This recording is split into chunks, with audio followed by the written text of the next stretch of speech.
Mapagpala at magandang araw sa ating lahat. Ako nga po pala si Teacher Chloe Gail Ibanez. Ngunit maaari niyo po akong tawagin bilang Teacher Gail. At ngayong araw po ay tatalakayin natin ang panghalip, particular po sa panao. Ngunit bago tayo dumako doon, alamin muna natin ang ating mga layunin sa araling ito. Narito po ang ating mga layunin. Ang una, natutukoy ang panghalip panao sa pangungusap. Pangalawa, nagagamit ang mga salitang pamalit sa ngalan ng tao kagaya ng ako, ikaw, siya, tayo, kayo, at sila. Ang panghuli naman po ay napapahalagahan ang iba't ibang panghalip panao na ginagamit. Klaro po ba ang ating mga layunin sa araling ito, mga bata? Klaro! Ngayon, bago tayo magpatuloy, sino sa inyo ang gustong kumanta? Maaari niyo po ba akong sabayan sa kantang aking inihanda para sa inyo? Okay! Pamilyar na po ba sa inyo ang kantang ito? Mag-comment lamang po kayo sa ibaba kung alam niyo na po ito. Magaling! Alam niyo na po pala pati ang sayaw nito. Kung ganon, sabay-sabay po natin itong gawin at nais ko po sanang gawin din ninyo ang aksyon na kasama dito. Handa na po ba ang lahat? Handang-handa na! Alright! Sige, magsimula tayo. 1, 2, 3. Ako anak sa Diyos, ikaw anak sa Diyos, kitang tanan anak sa Diyos. Sayaw, sayaw, jutay, kamot, ikaway, kaway, hawak, iki-ay, tuyo, gamay. Okay! Masaya ba mga bata? Nais nyo ba ulit ito gawin? Sige, isa pa. 1, 2, 3.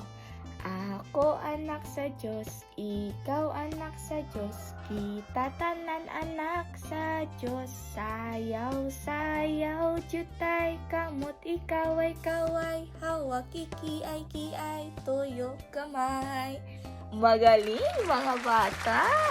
Talaga namang nabigyan tayo ng enerhiya sa pamamagitan ng pagkanta at pagsayaw. Ngayon naman, may napapansin ba kayo sa liriko ng kanta? Tama, mayroon itong salitang ako, ikaw, at kita o tayo. Alam nyo ba kung ano ang tawag sa mga salitang ito, mga bata? Tama, ito ay ang panghalip panao at ito ang tatalakayin natin ngayong araw. Handa na ba kayo? Kung handa na kayo, mag-comment nga po kayo ng hep hep hooray sa ibaba. Ayan, talagang kitang-kita ko na handang-handa na kayo mga bata. Kung ganon ay dumako na tayo sa panghalip panao. Ano nga ba ang panghalip panao mga bata? Kapag sinabi natin panghalip lamang, ito ay tumutukoy sa mga salitang panghalili sa ngalan. At kapag sinabi naman natin panghalip panao, ito ay tumutukoy sa mga spesipiko na panghalili para sa ngalan ng tao, kagaya ng ako, ikaw, siya, kayo, tayo, at sila. Ngunit paano nga kaya natin gagamitin ito at kailan natin ito gagamitin mga bata? Paano kaya? Pag-usapan naman natin ang iba't ibang gamit ng panghalip panao. Mayroon tayong una dito na ako. Ang ako ay ginagamit natin ito kapag tinutukoy natin ang ating sarili o ang taong nagsasalita. Halimbawa, ako ay nagpunta ng market kanina. Ano nga ulit ang panghalip panao sa pangungusap na ito mga bata? Tama, ang panghalip panao na ginamit ay ako at tumutukoy ito sa sarili. Ang ikaw naman ay tumutukoy sa isang taong kinakausap natin. Halimbawa, ikaw ay dapat kumain ng gulay upang maging malakas ka. Ano nga ulit ang salitang panghalip panao dito? At sino ang tinutukoy nito mga bata? Tama, ang panghalip panao na ginamit dito ay salitang ikaw at tumutukoy ito sa ating kinakausap. At kapag ang ating tinutukoy naman ay ibang tao o pangalan ng pinag-uusapan na bukod sa iyong kausap, ang gagamitin natin ay siya. Halimbawa, siya ay mahalaga upang matupad ang propesiya. Ano ang panghalipanao, mga bata? Tama, siya ang ginamit dito bilang panghalili. Ngunit paano naman kung tumutukoy ito sa maramihan, ngunit kabilang na ang sarili sa tinutukoy? Halimbawa dito, tayo na at pumunta sa silid-aralan. Ano dito ang panghalipanao? Tama nga, ang tayo ay tumutukoy sa higit isang tao na kabilang na rin ang sarili sa tinutukoy. At ginagamit naman natin ang salitang kayo kapag ang tinutukoy natin ay higit sa isang kausap natin ngunit hindi kabilang ang sarili. Halimbawa dito, kayo na ang kumuha ng 100 gatas sa kabila. Tinutukoy nito ang ibang tao ngunit hindi kabilang ang ating sarili. At ang sila naman ay ginagamit kapag tinutukoy natin ang isa o higit pang tao na pinag-uusapan. Halimbawa, sila ay pinuntahan ni Mayora upang bigyan ng 1 kilong bigas. Ano nga ulit ang panghalipanao dito, mga bata? Tama, sila ang ginamit dito. Nauunawaan niyo po ba ang iba't ibang gamit ng panghalipanao at kailan ito gagamitin, mga bata? May katanungan po ba kayo? Wow! Ang galing naman at naunawaan ninyo, mga bata. Kung wala na po kayong katanungan, maaari po bang makapagbigay kayo ng isa-isa ng isang pangungusap gamit ang alinman sa ating nabanggit? I-comment nyo lang po iyan sa ibaba at bibigyan ko po kayo ng 30 seconds. Maaari na po kayong mag-comment.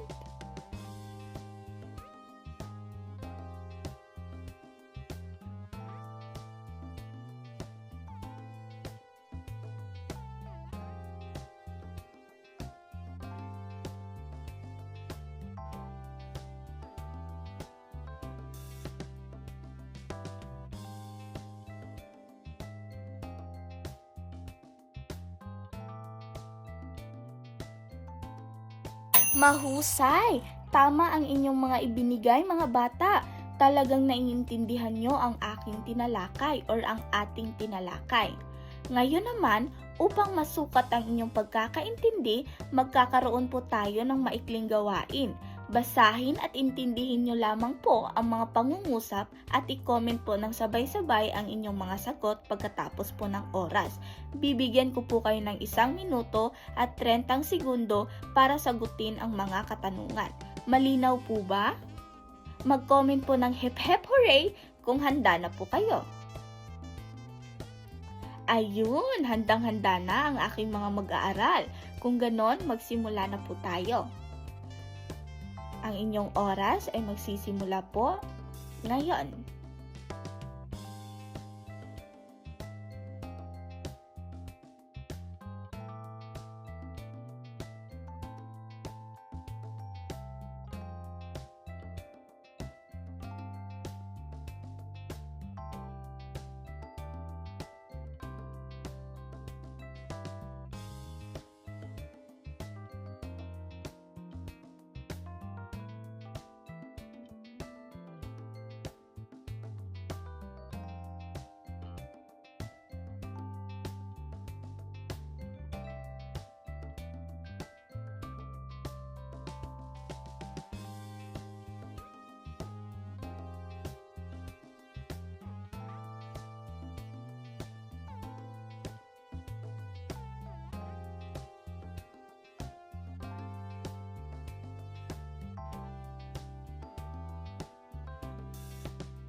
At tapos na po ang oras para sagutan ng inyong pagsusulit.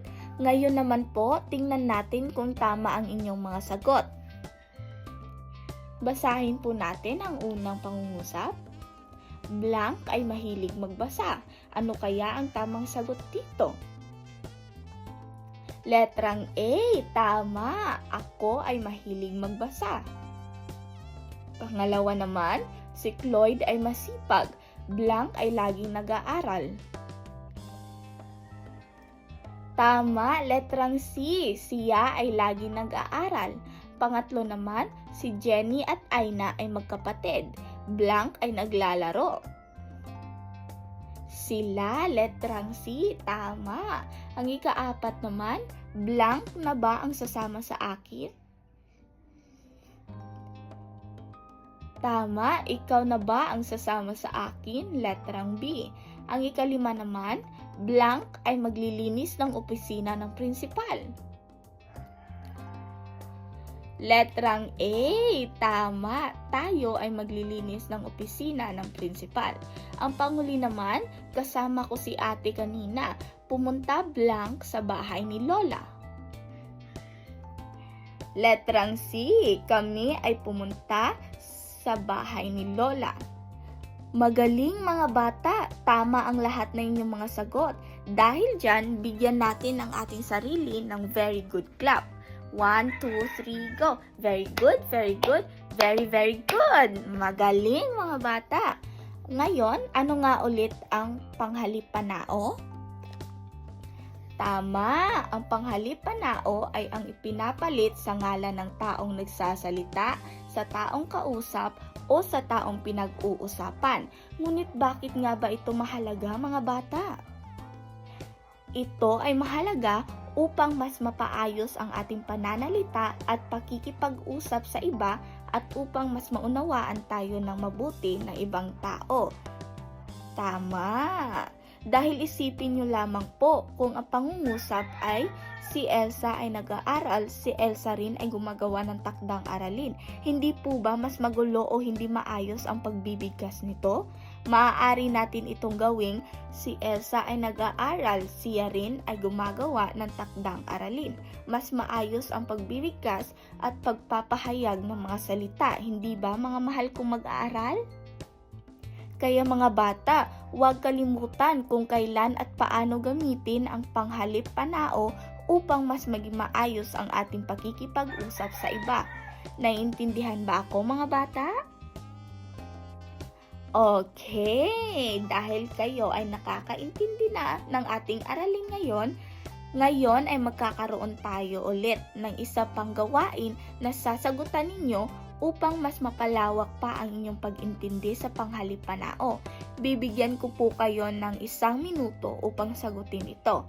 At sa uulitin, i-comment lamang po ng sabay-sabay ang inyong sagot pagkatapos ng oras. Naintindihan po ba ako? Mabuti naman. Kung ganon, magsimula na po tayo. Ang inyong oras ay magsisimula po ngayon.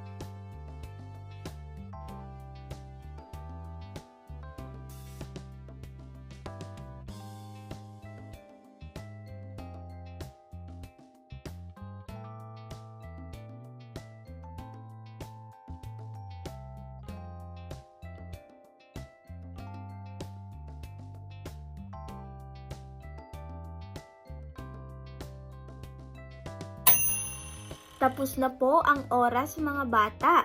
Ngayon, tingnan natin kung tama ang inyong mga sagot. Lahat po ba ay nakapag-comment na? Maayos naman.